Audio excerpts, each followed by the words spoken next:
So what's up, Footy fans? Here for another edition. Got the superstar legend himself, Channing Chasten. We're gonna tap into his whole journey. But it's an honor for you to be on this show, my man. How you doing? Man, bro, it's the best of my life. It's an honor for me to be on this show, man. I love this platform you've got going on for the footy fans. Yes, I'm sir. happy to be here. I appreciate that, man. How's Phoenix treating you? Talk about a little bit Man, more like your day in the life, what your day to day up to now. Now that I wouldn't say you're stepping away from ball, but kind of just in transition, free agency. You got some time on your hand. yeah, no, it's been great, man. It's been definitely been great. But it's already started to get hot in Arizona, man. It's already hit 100. So it's cooking already. But my day to day, wake up, get to the gym about 6 o'clock, get a little lift, a little work in, stay active, and then usually get a little smoothie in, get back, have meetings, whether that's with organizations, schools, companies that I'm working with my motivational keynote speaking or with the book, getting it out there, and then starting my nonprofit surrounded around soccer and literacy to give access to more of these kids to the beautiful game. I like that. Then it's like if I have a school visit that day, I'm going to a school or some in-person meetings, and then sometimes depending on the day, I like to get a little footy in too, a little pickup men's league footy, I like um, that. and then make some dinner and do it all over again the next day. I like that, man. That's why I asked you as well too, because if we as athletes get so focused on our careers, we don't even know what to do in ourselves. But seeing you're busy, I know being a pro and being an athlete your entire life has helped your work ethic and helping, staying organized and having more of a schedule. Talk about a little bit how being a pro athlete has helped you transition into this realm. I think I agree so much with what you said, man. Like being a pro athlete, you learn the difference of being a professional, right? It's such a big leap from being a college soccer player to being a Right. professional. Right. The professionalism. Like I learned how to really be a pro when it comes to my recovery, how I eat, how I spend my time management, Mm, being on time, and yeah. those are all things that you can transition into just the real life, right? Whether that's in your job, your corporate job, whether that's being an entrepreneur, whatever it is, you can transition all those things you learned being a pro soccer player into your next journey. I like that, man. You really can, man. Even from the work ethic specifically, too. We have good work ethic just to get what we want to do and determination. So people, hone in on experience. But yes, experience matters, of course. But when you give people a good opportunity, still, we can focus in and do our thing too. So that's great to hear, man. So you're new to this show, not quickly, but we're gonna dive into your journey. Give us from the beginning days, where you started, where you came from, how you turned pro, and talk some more in depth about the journey. Yeah, no, yeah, I am new to the show, so it's exciting to be on here. So we'll start from day one, man. I'm originally from Cleveland, Ohio. Been playing soccer since the age of 3 years old, and no one else in my family had played soccer. So my dad played hockey, and my mom didn't play any sports. And when I started playing soccer, there was something different about it. I played so many other sports growing up, but soccer just stuck with me, right? I was already standing out for being usually the only black kid for playing that game.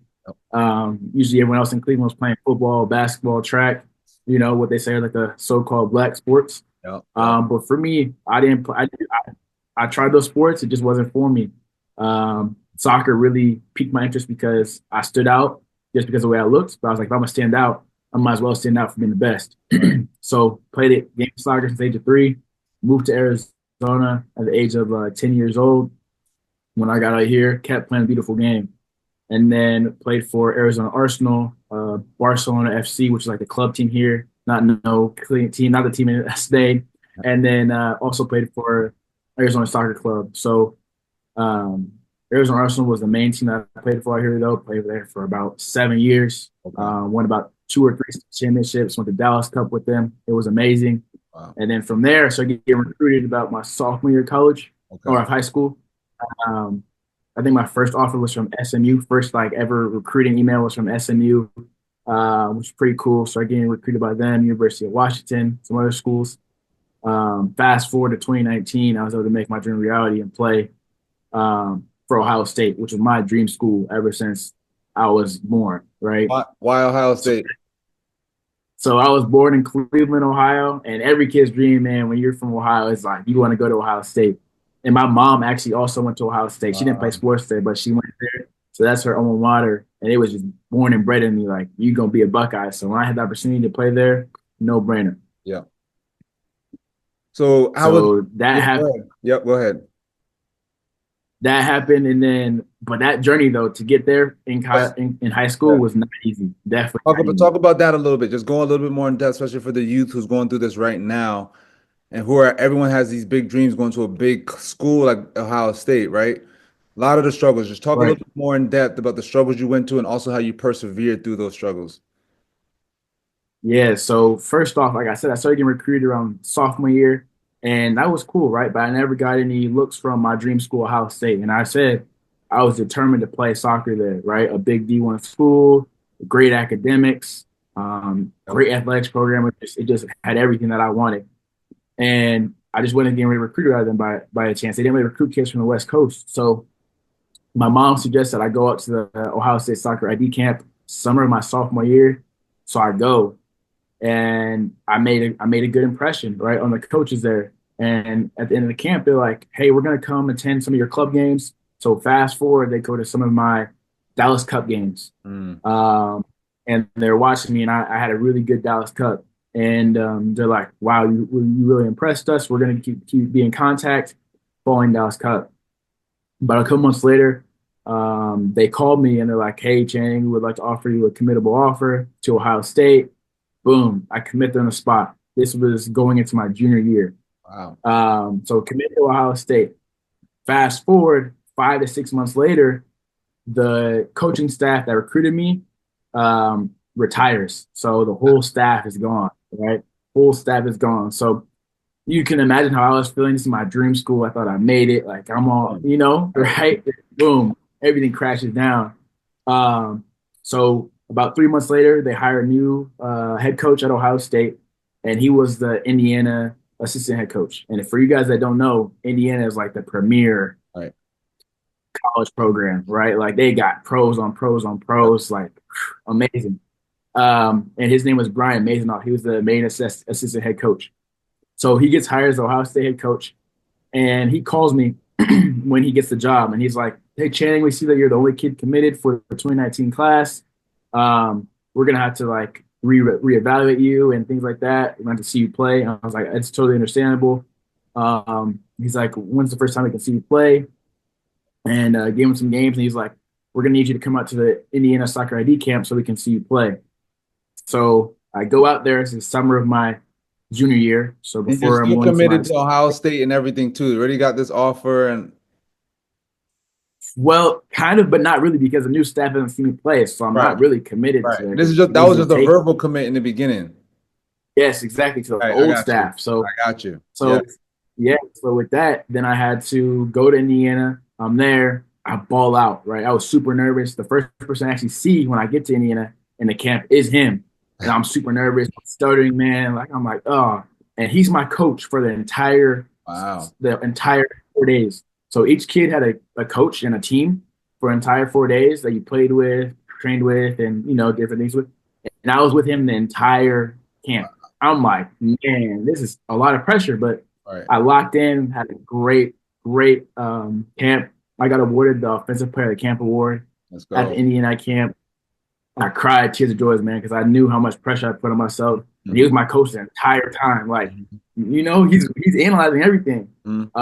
And then I am on my way back to Arizona to get on my flight, and I get a call from him. And he's like, "Hey, Channing, we would like to re-offer you a spot on the team," and I commit right there on the spot. And Yes, sir. so then it felt so much better. And I thought I was on top of the world when I committed the first time, but this time was even better because think about all the trials and tribulations I Right. went through Right. to getting to having the lead, the coaches that recruit me leave to new staff that don't know how they're going to accept me.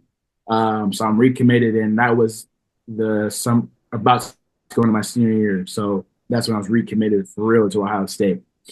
So how did you get yourself mentally focused during those nervous, pressure moments? How are you? Because I know it's going to trickle into your pro role. We're going to talk to your pro, career as well too. But how are you at a young teenage age focusing and handling this pressure? Do you remember? Yeah, I would say since I was young, I've just always been a goal oriented person where like man, I set a goal, I'm gonna do it, and I'm gonna devise a plan of how to reach that goal. And that's just what I did. Like even when it got tough, I was like, I just knew deep down in my head, like, no, I'm gonna still make it to Ohio State, even through these hard times, like challenges. Like I think a lot of kids or a lot of people may have been like, dang, I thought I was gonna go there and just go another way, another direction.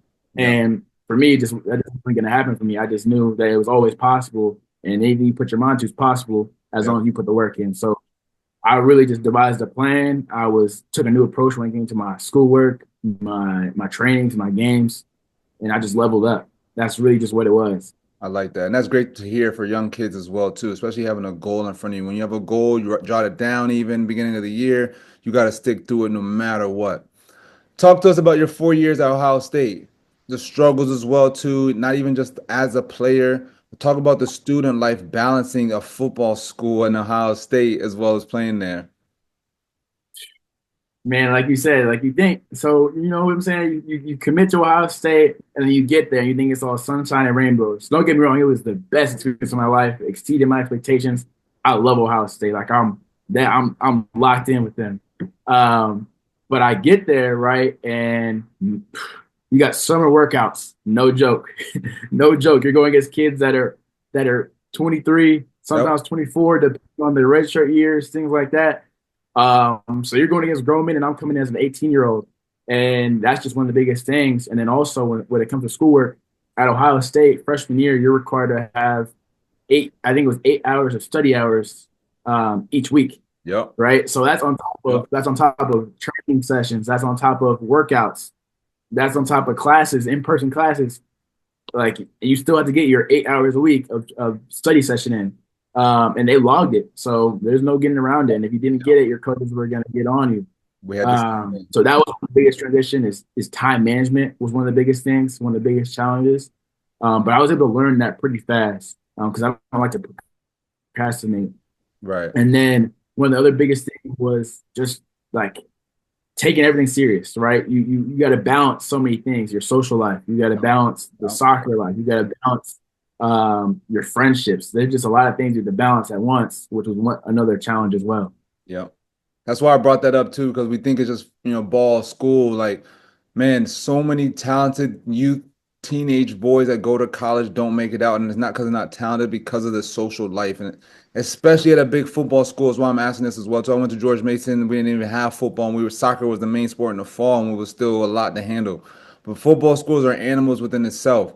So talk to us about the 4 years for yourself. How did you go in from your freshman year with their mentality, working make a name for yourself heading into your senior year, dominating, doing as well as you did. Yeah, so it's kind of crazy because, like I said, I really wasn't really recruited by them. So when I came in and got re-recruited by Right. them, it was cool, but it wasn't really their commit.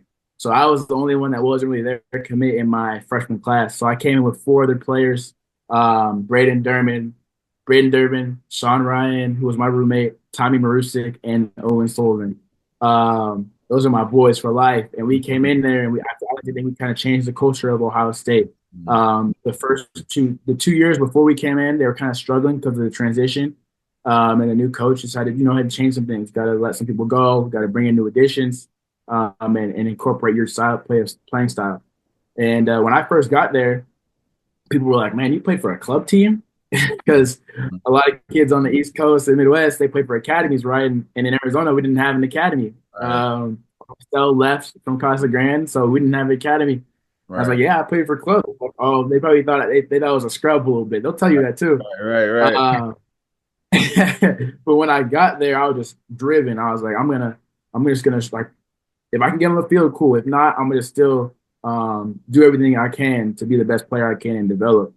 So my freshman year, I ended up actually playing the first game of the season against Cal State Northridge, and played in the first game of the season. But then I got injured. But Mhm. that freshman year, I probably averaged about 20 to 30 minutes a game as a freshman. I Wow. was one of there was only one other freshman that came with me that didn't redshirt. So that just goes to show you never know. Even when you're not committed to that, they didn't bring you in. Right. If there's a need and they see balling, they're gonna give you a chance. Right. So I was able to get my chance freshman year, which was exciting. So it sounds like, and correct me if I'm wrong, but the mental aspect is probably a little bit more I'm gonna say more important than the athletic side, but just as important or a little bit more to keep you on this track. I definitely agree with that because like I'm just God given like ability with like speed, technical ability, kind of like learning the game. But yeah, there's a lot more that comes to that. Like you said, there's a lot of players that we knew when we were younger that were on the national team, super talented, but never went anywhere after because they didn't have the mental. So I definitely think mental is just as important as the physical abilities. And then going into my sophomore year, we that was when COVID hit, so we didn't have a fall season; we had a spring season. Mm, So I started a couple games. I was playing probably more about like 50 to 60 minutes a game, but I still wasn't starting as many as I thought because we had a senior, like a redshirt senior, that was kind of starting over me, okay. which I was kind of frustrated about. Right. But everything happens for a reason. Right. But actually, I was so frustrated that at the end of the season we have like player coach meetings, Right. and I asked like, why was he still over me most of the time?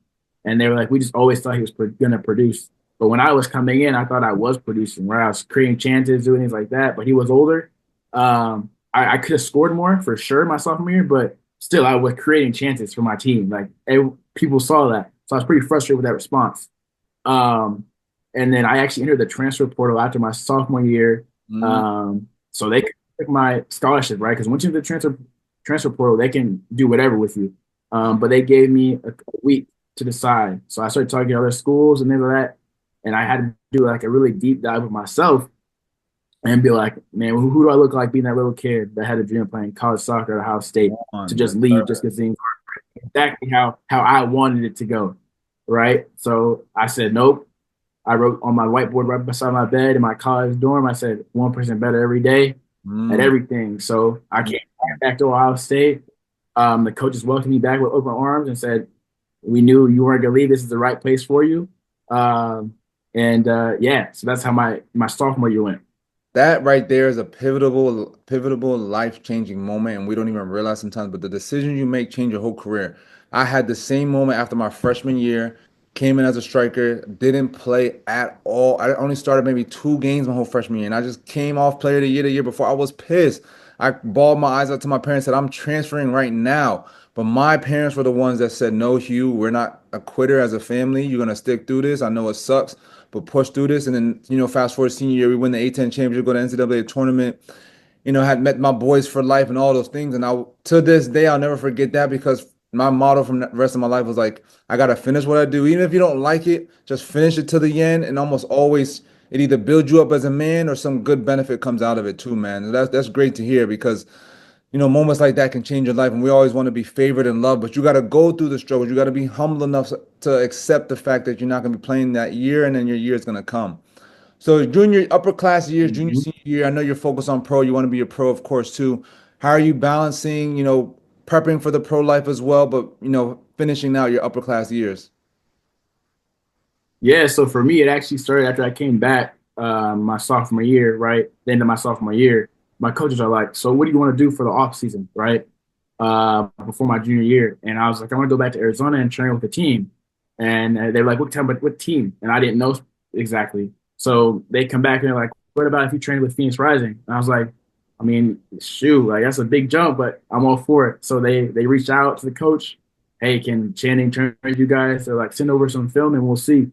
They were like, yeah, he can train with us. So I trained with Phoenix Rising. This is kind of during COVID, the end of COVID, going into like the 2021 season. Yep. And I was training for that summer, and I trained with them for 6 weeks before I went back to college. And man, that 6 weeks, I was so super nervous. Like the first training session, I was like, man, like I don't want to mess up. Like these are pros, like man. But I learned so much and grew so much from those 6 weeks that it took me to a whole different player. The game started to slow down for me. Oh, There was a lot of learning adjustments for sure, but it just took me to a new level to learn from guys that are pros, veteran pros, the speed of play, physicality of it. Like did wonders for my game. And actually, when I told the coaches I was heading back to Ohio State, they actually offered me a contract to stay. This was after my sophomore year. And I was like, I don't know. Like, I want to go back to Ohio State and see just how I can do. So I went back to Ohio State after my sophomore year, after that summer. And like I said, the game just slowed down for me. Like, I was just in the zone. yeah. Came back. and I started every game my junior year. And I had a great season, a lot of assists. I think I only had like one or two goals though. But the coaches were watching it rising. So when that junior season ended, they reached out to me and were like, we were really impressed with your season. Like we're really interested in signing you. So I talked with them the end of my junior year, and they were like, yeah, we want to sign you. So ended up signing a 2 year deal after my junior year at Ohio State with Phoenix Rising, which was amazing.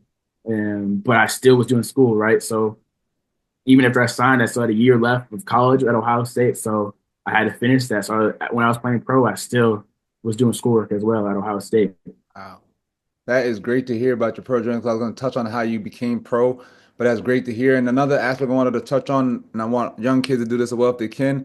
If you're young, play older with older groups with professionals. If you're in high school, play with college kids. Like those things turn you into a man. And like you said, slowing down the game, you don't even realize it until you get into those, higher quality places and you go back to where you're supposed to be and you see how much the game's changed. That's great to hear, and that's a testament to your work and your ability as well too. And that's amazing that they offered you as well too. So now you leave, and college is such a tricky thing. That's why we're going to touch on this now. For me, it was so tough when I leave all my boys at George Mason. I turned pro by myself. I'm leaving them. I'm finishing school. I actually took 2 semesters off, and I commuted from George Mason, from Richmond to DC, an hour and a half, 2 hours, 3 times a week just to finish my degree. But how was it for you now, transitioning, you're by yourself and you're now turning into a rookie and getting ready into this pro world? Yeah, like you said, I mean, it's not an easy transition. Just the professionalism, being there on time, taking care of your body, staying after. You're a pro now. That comes first, right? Even though I'm still in school, they don't care. They're paying you to be a soccer player, right? You're not in college anymore, so everything goes up a level. And so much so that I've started to learn that like everyone's trying to take your spot. Everyone's trying to feed their family. This is their livelihood, right? Yeah. This isn't just like in college where there's some players that just willy nilly just playing for a scholarship, but they know they're not going to go pro, right? So this is a way different mindset I had to shift really quick, really quick. So that was one of the biggest challenges. And then also um, just really being a sponge and learning from the coaches, learning from the older players, right? They truly want to help you, right? When you're on your team, they're on your team, they truly want to help you, even though it's always a competition to get on the field. Those older players truly wanted to help you. So it took a lot to just listen and be a sponge. So that first year was a lot of learning. But I actually made my pro debut the first game of the season, which was against Monterey Bay and you. Mm-hmm. Inaugural It was game, like, right? yep, I came in. I think the 83rd minute of the game, and I actually came in with my boy Jesse Maldonado, Oh, and that's crazy. we played high school together. So and we always talked about like, hey, we're gonna make it pro, and we both made our pro debut at the same time. So Wow. crazy. Wow. That's written kind of things, man. That's the game. That's the first game of the season, y'all. Wax 0, right? I think so. That's the first game we ever played in the existence of the club, man. It was y'all literally scored in 45 seconds, and I knew it was gonna be a long night from there. Oh man, that is funny. So how was those? Was it 3 years in Phoenix? 2 years, so like a Okay. year and like 7 months. It was a blessing, man, to get there. Like Rick Chance was my coach, brought me in, helped me out so much when I first got there. But then I made it probably about 6 appearances, maybe 6 or 8, 7 appearances. That first year, made my first USL start against Memphis 901 FC. I think I was in like July, which was man, I was super excited. My first USL start, I played it pretty well too. Yeah. And then right after that, I actually was like feeling this pain in my psoas hip kind of thing. I was like, man, what is this pain? Turned out I had a torn labrum and a hip impingement, so I got surgery probably like in October, end of Mhm. October, beginning of November. So I missed the rest of the season. Mhm. And actually, before that was confirmed, Rick Chance, the coach, got let go.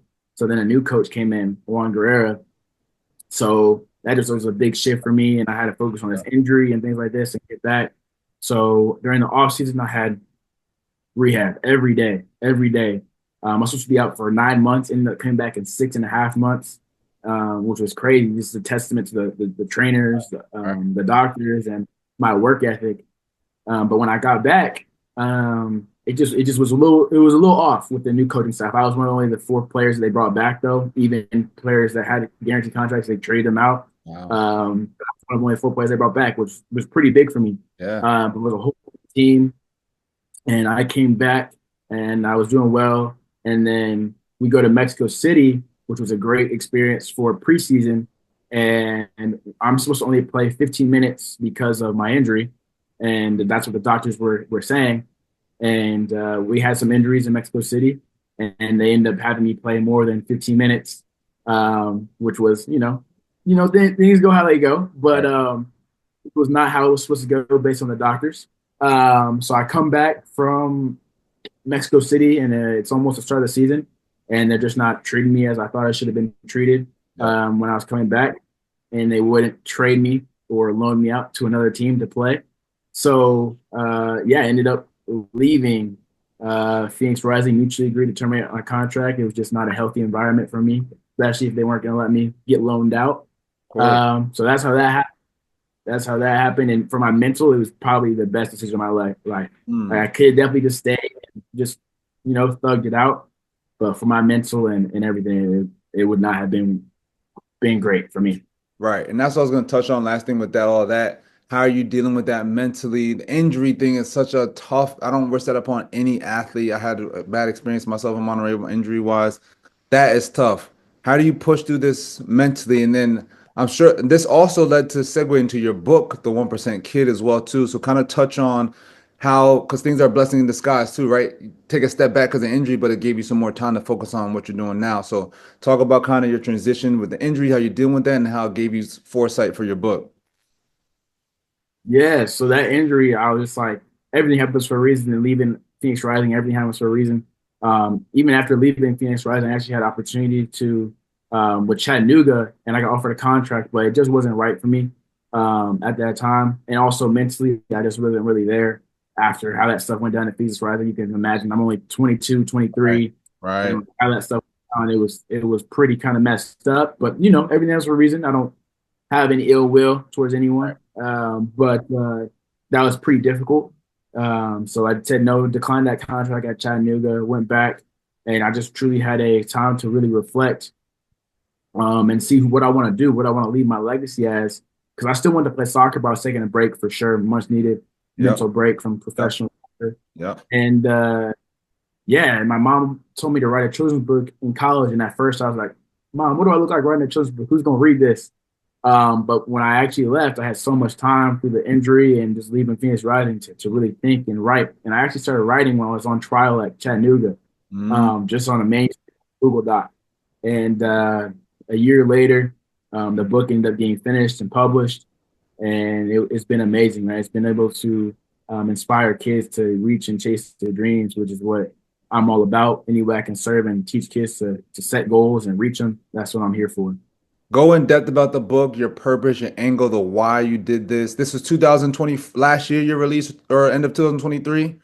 Last year the book Right, got right, released. right.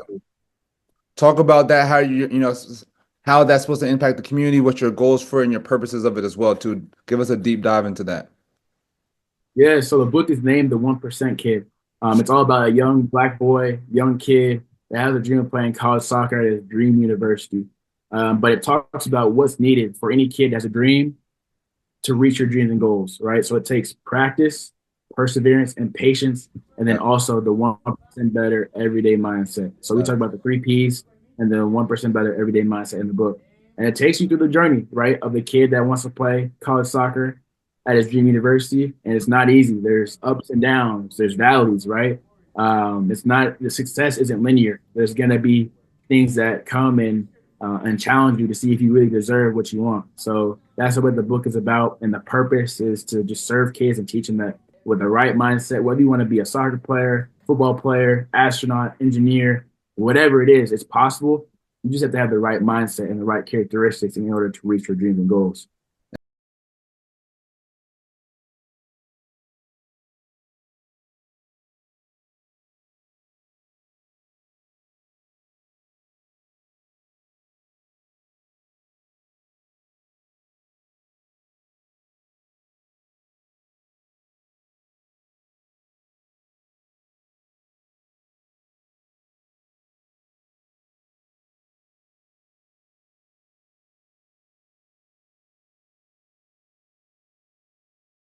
Lastly, give us some goals, inspirational things for current athletes as well too. I mean, not only as a professional athlete while they're playing, but also we always have dreams and passions off the field. We all do, but none of us really fuel it like that. Give me a twofold inspirational, motivational thing for kids out there.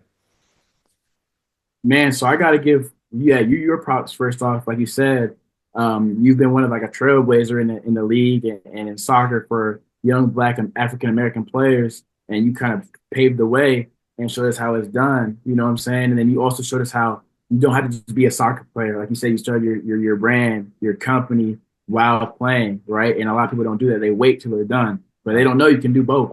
Come You can do on. both and get ahead of the Us. curve, right?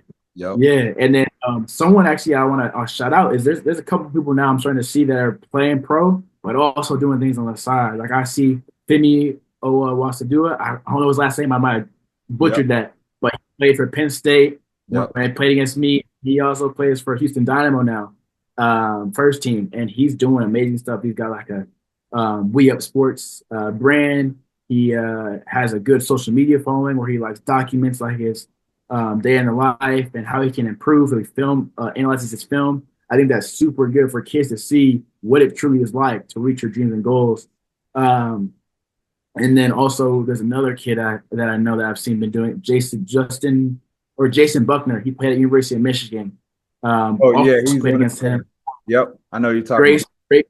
Great player, and he's at LA Galaxy, Ventura County, and he's also shows like just the day in the life how he's created a streetwear brand with it and other things that you can do Yep. opposed to just playing soccer and always just soccer. You know, that's not always good for your mental.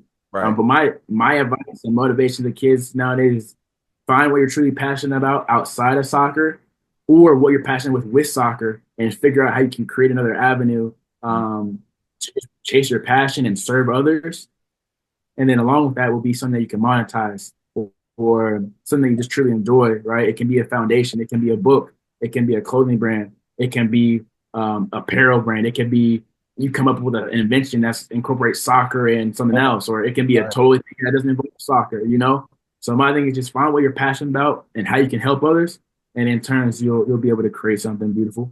I like that, bro. You really never know what can happen. Like, look for yourself. Your mom's told you early on to do this book is in your head for a little while. Things happen where the way it happened for a reason. Now I'll give you time. Even with my brand, man, I could never have imagined getting. I just started this as a podcast on my couch to now creating a charity foundation to helping that create the United Black Players Foundation to getting Chris Boozy in the office. Like so many little things, man, that I was really just trying to give us a voice as an athlete and just speak about soccer some more. And I was just capitalizing on the moment. Same thing as you're gonna keep doing. Once you start something, you realize there's so many avenues, a cartoon for yourself, a TV show, like you really never know, but you definitely have to keep going and start finding your passion because we are going to retire at some point. You're not going to be doing this forever. So, and you're more than that as well too. So we appreciate you on that, my man. Definitely check out the book. Give us some links where it's at, where people can buy, social media and everything too. Yeah, so my social media is at Channing Chasten on Instagram, and it's also at the 1% Kid, the number 1% Kid, on Instagram and also on YouTube. And you can get the book, The 1% Kid by Channing Chasten, on Amazon, Barnes and Noble, Target, Nice. wherever. And we're looking to get it. Any clubs or any organizations that are interested in the book, we do bulk orders. I highly recommend it for kids and players in your club or organization. Dope, man. Yes, check into that. Definitely hit the links. Support my guy. Who knows? You might even be at your school at some event too, speaking to your group of kids as well too. He's a perfect star-studded athlete. We appreciate you joining the show, my man. That was an incredible journey, man. And to hear your perseverance through all that, and it's the reason why you're doing this, fulfilling your dreams with your book and following your passion too, man. You keep doing your thing with that and inspiring the youth. Much love. I appreciate you and thank you for having this platform for kids and others just to see what it truly takes and also spread the beautiful game, man. I appreciate you. Much love. Much love, my guy. Stay tuned, Footy fans. We'll be back soon.